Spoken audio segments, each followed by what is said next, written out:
File 3. Chapter 3. I form my resolution.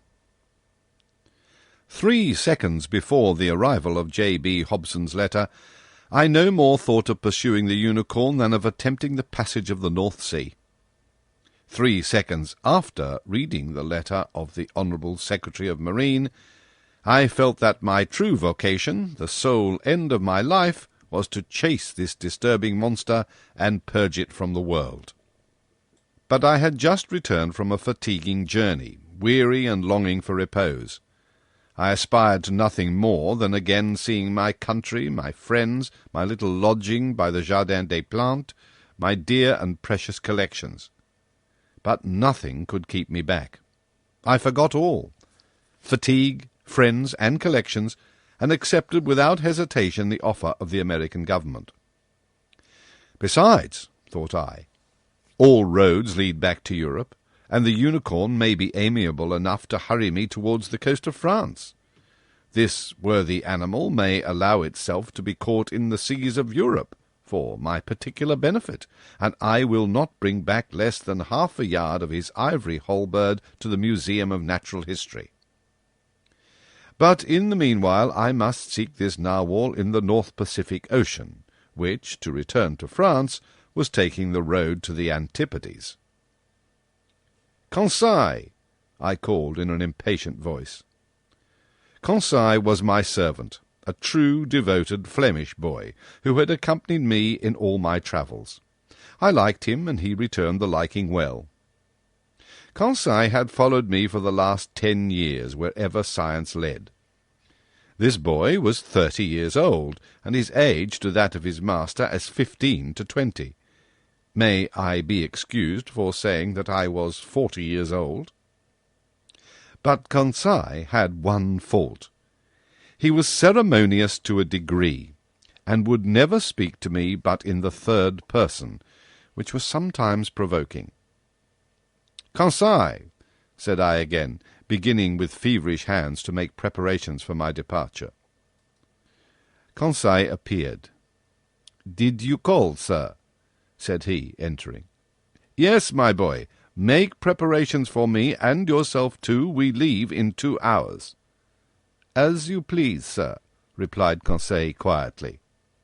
"We take our passage in the Abraham Lincoln." "As you think proper, sir," coldly replied Conseil. "You see, my friend, it has to do with the monster, the famous narwhal. We are going to purge it from the seas. The author of a work in quarto, in 2 volumes, on the mysteries of the great submarine grounds, cannot forbear embarking with Commander Farragut. A glorious mission, but a dangerous one. We cannot tell where we may go. These animals can be very capricious. But we will go whether or no. We have got a captain who is pretty wide awake." I opened a credit account for Barbarossa, and Conseil following, I jumped into a cab. Our luggage was transported to the deck of the frigate immediately. I hastened on board and asked for Commander Farragut. One of the sailors conducted me to the poop, where I found myself in the presence of a good-looking officer who held out his hand to me. "Monsieur Pierre Aronnax," said he. "Himself," replied I. "Commander Farragut." "You are welcome, Professor. Your cabin is ready for you." I bowed, and desired to be conducted to the cabin destined for me. The Abraham Lincoln had been well chosen and equipped for her new destination. She was a frigate of great speed, fitted with high-pressure engines which admitted a pressure of 7 atmospheres. Under this, the Abraham Lincoln attained the mean speed of nearly 18 knots and a third an hour, a considerable speed, but nevertheless insufficient to grapple with this gigantic cetacean. The interior arrangements of the frigate corresponded to its nautical qualities. I was well satisfied with my cabin, which was in the after part, opening upon the gun-room. I left Conseil to stow our trunks conveniently away, and remounted the poop in order to survey the preparations for departure. At that moment Commander Farragut was ordering the last moorings to be cast loose, which held the Abraham Lincoln to the pier of Brooklyn. So in a quarter of an hour, perhaps less, the frigate would have sailed without me. The quay of Brooklyn, and all that part of New York bordering on the East River, was crowded with spectators. 3 cheers burst successively from 500,000 throats. Thousands of handkerchiefs were waved above the heads of the compact mass, saluting the Abraham Lincoln, until she reached the waters of the Hudson, at the point of that elongated peninsula which forms the town of New York. 6 bells struck. The pilot got into his boat and rejoined the little schooner, which was waiting under our lee. The fires were made up, the screw beat the waves more rapidly, the frigate skirted the low yellow coast of Long Island, and at 8 bells, after having lost sight in the northwest of the lights of Fire Island, she ran at full steam on the dark waters of the Atlantic. Chapter 4. Ned Land. Captain Farragut was a good seaman, worthy of the frigate he commanded. His vessel and he were one. He was the soul of it. On the question of the cetacean there was no doubt in his mind, and he would not allow the existence of the animal to be disputed on board. He believed in it, as certain good women believe in the Leviathan, by faith, not by reason. The monster did exist, and he had sworn to rid the seas of it. The Abraham Lincoln had on board Ned Land, the prince of harpooners. Ned Land was a Canadian, with an uncommon quickness of hand, and who knew no equal in his dangerous occupation. Skill, coolness, audacity, and cunning he possessed in a superior degree, and it must be a cunning whale or a singularly cute cachalot to escape the stroke of his harpoon. Ned Land was about 40 years of age. He was a tall man, more than 6 feet high, strongly built, grave and taciturn, occasionally violent, and very passionate when contradicted. His person attracted attention, but above all the boldness of his look, which gave a singular expression to his face. Who calls himself Canadian calls himself French, and, little communicative as Ned Land was, I must admit that he took a certain liking for me. My nationality drew him to me, no doubt. It was an opportunity for him to talk, and for me to hear that old language of Rabelais, which is still in use in some Canadian provinces. The harpooner's family was originally from Quebec, and was already a tribe of hardy fishermen when this town belonged to France. Now, what was Ned Land's opinion upon the question of the marine monster?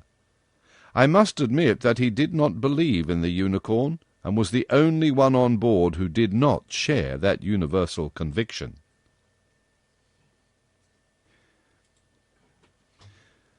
Chapter 5. At a Venture. The voyage of the Abraham Lincoln was for a long time marked by no special incident. The frigate skirted the southeast coast of America with great rapidity. The 3rd of July we were at the opening of the Straits of Magellan, level with the Cape Vierges. But Commander Farragut would not take a tortuous passage, but doubled Cape Horn. The 6th of July, about 3 o'clock in the afternoon, the Abraham Lincoln, at 15 miles to the south, doubled the solitary island, this lost rock of the extremity of the American continent, to which some Dutch sailors gave the name of their native town, Cape Horn. The course was taken towards the northwest, and the next day the screw of the frigate was at last beating the waters of the Pacific. The 20th of July, the Tropic of Capricorn was cut by 105 degrees of longitude, and the 27th of the same month we crossed the equator on the 110th meridian. This passed, the frigate took a more decided westerly direction, and scoured the central waters of the Pacific. Commander Farragut thought, and with reason, that it was better to remain in deep water, and keep clear of continents or islands, which the beast itself seemed to shun, perhaps because there was not enough water for him, suggested the greater part of the crew. The frigate passed at some distance from the Marquesas and the Sandwich Islands, crossed the Tropic of Cancer, and made for the China Seas.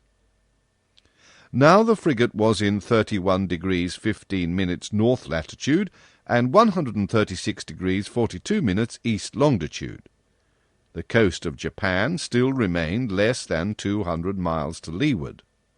Night was approaching. They had just struck 8 bells. Large clouds veiled the face of the moon, then in its first quarter. The sea undulated peaceably under the stern of the vessel. At that moment I was leaning forward on the starboard netting. Conseil, standing near me, was looking straight before him. The crew, perched in the ratlines, examined the horizon, which contracted and darkened by degrees. Suddenly the voice of Ned Land was heard. "Look out there! The very thing we are looking for! On our weather beam!"